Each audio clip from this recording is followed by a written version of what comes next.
সন্দেহভাজন হাম রোগীর নমুনা পরীক্ষায় ৩৫% শরীরে পাওয়া যাচ্ছে হামের ভাইরাস।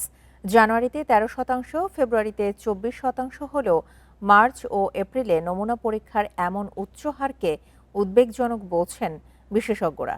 এমন পরিস্থিতিতে শিশুদের সুরক্ষিত রাখতে বিশেষ ক্যাম্পেইনে টিকা নেয়ার পরামর্শও তাদের। মহাখালীর জনস্বাস্থ্য ইনস্টিটিউটের জাতীয় পোলিও এবং হাম-রুবেলা ল্যাবরেটরি।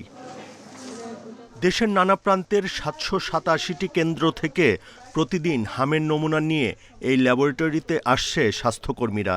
আগে প্রতিদিন ৩০ থেকে ৪০টি নমুনার পরীক্ষা করা হলেও এখন তা বেড়েছে দ্বিগুণেরও বেশি।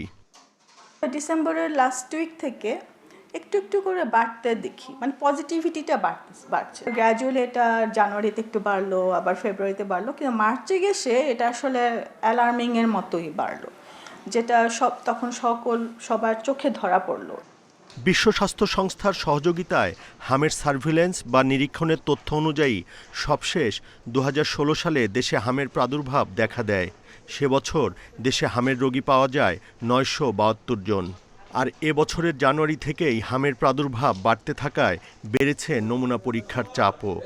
বিশেষজ্ঞরা জানান, এই অবস্থা থেকে উত্তরণে হামের টিকার পাশাপাশি আক্রান্তদের বিশেষ যত্ন নিতে হবে। 2 ডোজ নেন, 3 ডোজ নেন, যাই নেন না কেন, আপনি এবার যে ইপিআর ভ্যাকসিনেশন শুরু করা হচ্ছে, অলরেডি 5 তারিখ থেকে শুরু হয়েছে এবং আপনার 20 তারিখ থেকে সারা বাংলাদেশে শুরু হবে এবং 12 তারিখ থেকে আপনার পুরো সিটি কর্পোরেশন ঢাকা, 2টা city corporation, Barishal city corporation, Mymensingh city corporation, সবগুলো যে শুরু হবে সেগুলো আপনার বাচ্চাকে আপনি নিয়ে যান এবং আপনি ভ্যাকসিন দেন চোখ বন্ধ করে, শুধু দেখবেন সে সুস্থ আছে। যেহেতু খেতে টেতে চায় না, তখন এই ফ্লুইড জাতীয় খাবার যেগুলো খেলে হচ্ছে এবং যেটার মধ্যে প্রোটিন থাকে এরকম আর কি, যে ডিম, ওগুলো এসব খাবার দাবার দেয়া।